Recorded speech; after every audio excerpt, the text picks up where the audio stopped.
کو کس نظر سے دیکھتے ہیں اور وہاں کے مجاہدین کے لیے آپ کی کیا ترجیحات ہیں؟ بسم اللہ الرحمن الرحیم، الحمدللہ رب العالمین۔ بنگلہ دیش کے مسلمان آج ایک انتہائی نازک دور سے گزر رہے ہیں، اور اس جگہ تک پہنچانے میں پاکستانی فوج کا کردار، اس ظالم شریعت کی دشمن اور امت کی اس خائن فوج کا حصہ بھارتی ریاست سے کسی بھی طور پر کم نہیں ہے۔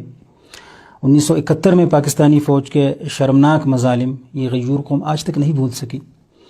یہ قوم اسلام کی خاطر پاکستان کا حصہ بنی تھی، مگر اسلام دشمن پاکستانی فوج کے کرتوتوں اور مظالم نے انہیں پاکستان سے جدا کر دیا۔ بھارت نے اس سے فائدہ اٹھانا تھا اور خوب فائدہ اٹھایا۔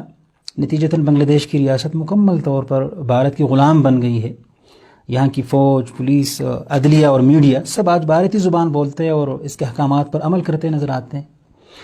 جہاں تک عوام کا تعلق ہے تو الحمدللہ یہاں توحید کے فرزندوں اور شمع رسالت کے پروانوں کی کبھی کمی نہیں رہی ہے، اور یہی وجہ ہے کہ ایسے اہل ایمان پر زمین انتہائی تنگ کی گئی ہے۔ بتوں اور گائے کے ان پجاریوں کا ہدف اس مسلمان عوام کو ان کے قیمتی ترین اثاثے ایمان سے محروم کرنا اور اپنا مکمل طور پر غلام بنانا ہے۔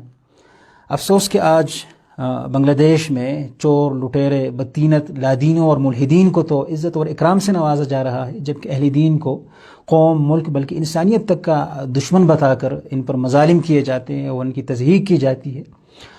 2013 میں ڈھاکہ کے اندر ایک دینی اجتماع پر شبی خون مارنا اور محض ایک رات میں خاموشی کے ساتھ 1000 سے زیادہ مسلمانوں کو شہید کرنا، پھر بھارت کے ساتھ لگے سرحدی علاقے ساتکھیرا ضلع کے اندر بھارتی فوج کا خود بنفس نفیس بنگلہ دیش کے اندر گھسنا اور بنگلہ دیشی فوج کے ساتھ مل کر 50 سے زیادہ مسلمانوں کو تہ تیغ ڈالنا اور ان کے گھر بار تباہ کرنا، کاش یہ وارداتیں آخری ثابت ہوتی، مگر ایسا نہیں ہے۔ اور آج بہت افسوس کی بات ہے کہ آج ایک طرف اہل ایمان کی پھانسیوں، قتل در قتل اور قید و بند کا سلسلہ زوروں پر ہے، تو دوسری طرف دین دشمن ملحدین اور گستاخان رسول جیسی رذیل ترین مخلوق کو مکمل پشت پناہی حاصل ہے۔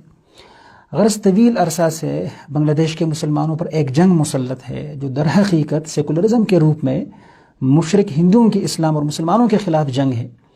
ایسے میں بنگلہ دیش کے مسلمان جانتے ہیں کہ ان پر جہاد فرض ہو چکا ہے۔ یہ جہاد بنگلہ دیش میں بھارتی دین دشمنی کے خلاف دفاع کے عنوان سے ہو یا کشمیری اور بھارتی مسلمانوں کی نصرت کے نام سے، ہر صورت میں بھارتی ریاست کے خلاف اٹھنا آج فرض عین ہے۔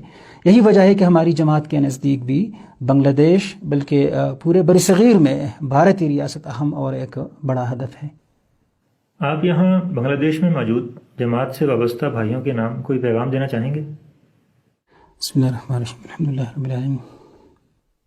میں بنگلہ دیش کے اپنے انتہائی محبوب اور بہادر اور مجاہد بھائیوں سے گزارش کروں گا کہ بنگلہ دیش کے مسلمانوں کو جہاد کی اس عبادت کی طرف بلانے اور غزوہ ہند کی اس عظیم تحریک کو یہاں کھڑا کرنے کے لیے اللہ نے آپ کا انتخاب کیا ہے۔ بنگلہ دیش کے مسلمانوں کے دین اور دنیا کی حفاظت آپ پر فرض ہے، اور اس فرض کی ادائیگی میں اپنی قوم کو انتہائی دلسوزی کے ساتھ اپنے ساتھ شانہ بشانہ کھڑا کیجیے۔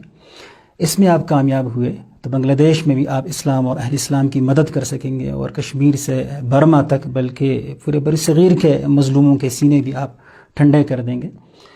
آپ اپنے ہتھیاروں کا رخ مشرک، نجس اور ظالم بھارتی ریاست کی طرف رکھیے، جو ڈھاکہ اور ساتکھیرا سے لے کر کشمیر اور احمد آباد بلکہ پورے برصغیر کے اہل ایمان کا دشمن اور مجرم ہے۔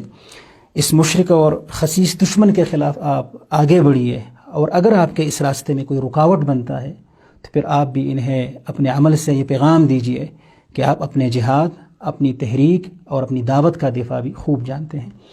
اللہ آپ کی نصرت فرمائے اور آپ کے ذریعے برصغیر میں توحید اور جہاد کا یہ مبارک علم بلند کر دیں۔